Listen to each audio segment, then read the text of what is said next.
Good afternoon. So as usual back home, the audience, you're my guests. So thanks for being here. Okay. So I would just like to ask a few questions before we start. How many of you have donated blood? Raise your hands. Much more than expected. How many of you have donated blood out of your free will for the community? Not for your friends, not for your parents, not for your... Very good. How many of you have heard of someone who's donated blood? Everyone. So this is the point I'm trying to make. People don't realize the importance of blood donations until one day you yourself or your family need blood desperately. Okay? And this is fact. To clarify my point, I'm going to have you all imagine for a second. Imagine this victim is you. Okay? You're in a road traffic accident. You feel this blood trauma to your tummy. You're in a car. You look around. Everything looks fine. But little do you know that you're bleeding internally. Okay? And in a while, you start feeling lightheaded. You feel like you're going to pass out. And then your pulse starts galloping away. Your respiration becomes labored. You know you're being put into an ambulance. You just sort of like to figure out, I'm going into the ER now. And here you hear these two nurses talking.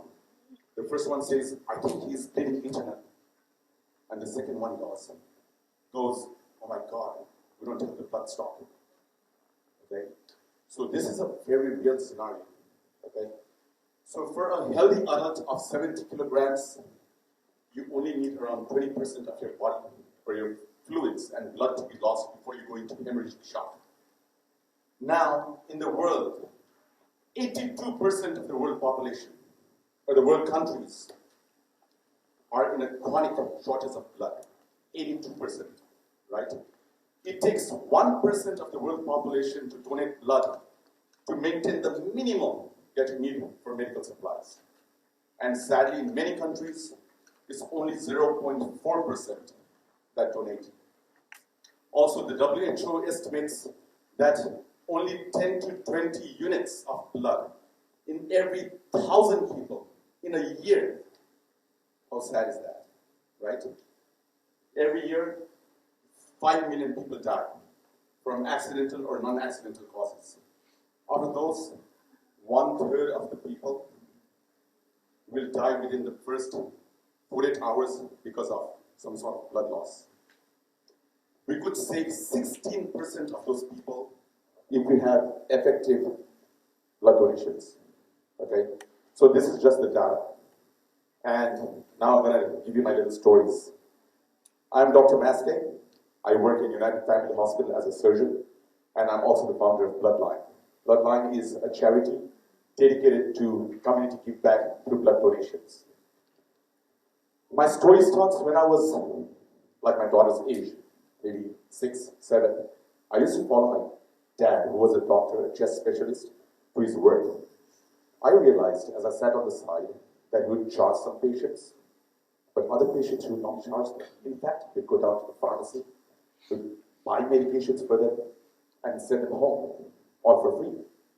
So that got me thinking, in a very young mind, that got me thinking, why does he charge a few patients but not the others, right? So then I asked him one day, Dad, why do you do this? And he goes, well, I look at their economic status, their condition by looking at their undergarments. So if it's torn, it's held together by little safety pins, I don't charge them. They're needy people. So then growing up, this was the seed that was planted in my mind. Then growing up as a high school student, I was involved in what we call social action volunteers in a public hospital back home in Nepal for poor kids and so on. So we used to help with medications, food, blood, money for these poor patients. It was at that moment that I donated blood for the first time. It felt great. But I was scared my mom is going to, kill me. So I cycled back home, and I reached home, and I hid my blood donation card under my bed. It was a good 2 to 3 months later she discovered it. And she confronted me. She said, "Did you donate blood?" And I was like, "Yeah, sort of, you know." And she goes, "Why didn't you tell me? It's very noble. Congratulations, son." And to this day, every time I donate blood, I've done that 37 times in China now. She always calls me and goes, "Did you donate blood?" Then, in medical school, I was an intern, and I was placed in a pediatric surgery ward. So this little kid we were operating on started bleeding, right? So at that time, we had to, it was the family replacement of blood.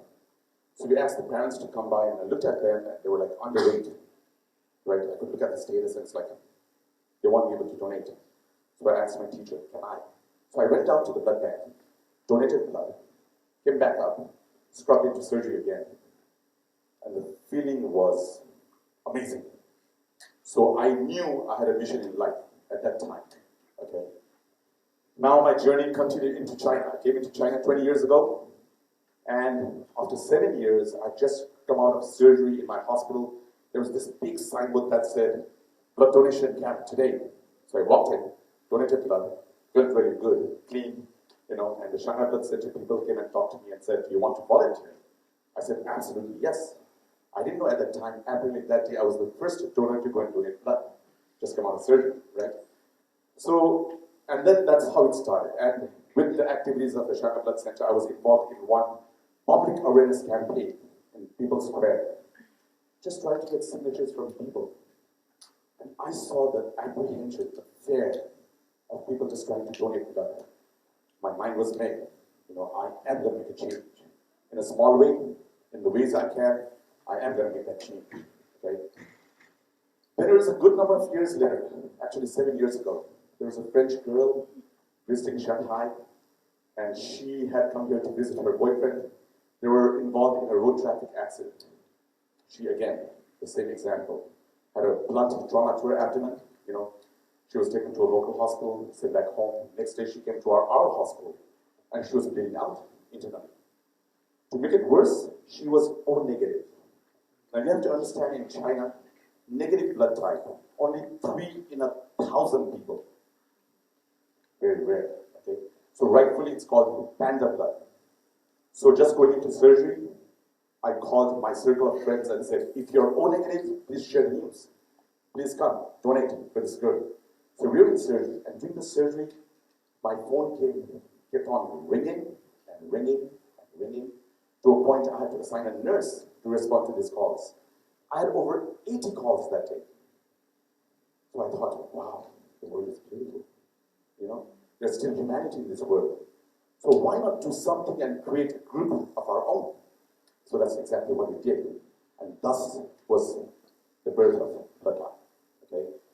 Now, in many ways, Bloodline does a lot of stuff, right? And then in one of those things, what I noticed was, for us to go forward, we had to continue, right? We just had to continue. And you asked me, why is blood donation so important? Why? Right? I'll tell you another story. So Bloodline does a lot of public awareness.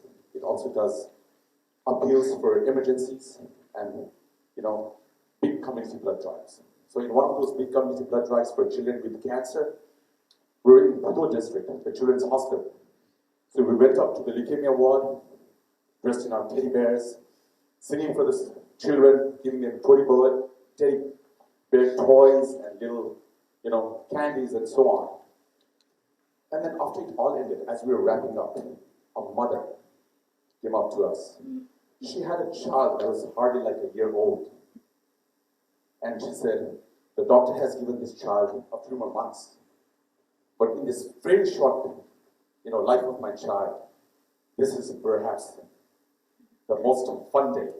So thank you for that. So we came together in a group hug, right?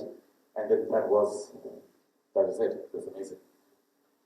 Going forward, then I also realized blood donation also causes a lot of solidarity, right? So in our events, we see a lot of people from different nationalities, races, gender, you know, of course, age. They're all sitting there together, all together, doing the same thing. The red fluid does saving lives, and it binds them together like a league of superheroes, I call it, right? If We call it solidarity. There's a definition of solidarity. To date, we have organized over 40 events, more than 4,200 blood donations. People from 68 countries have donated in our platforms. So I'm very happy of what we've done. And finally, reverend, people ask me why. Why? Why do you do this? Because I've learned to look beyond my own sphere of me and my family to the greater good of the community. Okay? I walk down the road, and I don't know about you, but I can hear that child crying, the child who's undergoing chemotherapy. I can hear that newborn crying after a mother, a newborn, who's had a postpartum hemorrhage. I can hear that family crying if they're in an operating room, waiting outside for their dad who's undergoing surgery, right? I hear those cries every day. So, all of these people, all of these families have dreams. And for me, it's all about keeping these dreams alive. Now you, if you were given the chance, would you keep those dreams alive? Okay. Bottom line, no one should have to suffer from the lack of blood. No one. Okay? So my last question to you guys. Now given the chance, as long as you're healthy, how many of you in the audience are willing to give blood? There we go. Thank you so much.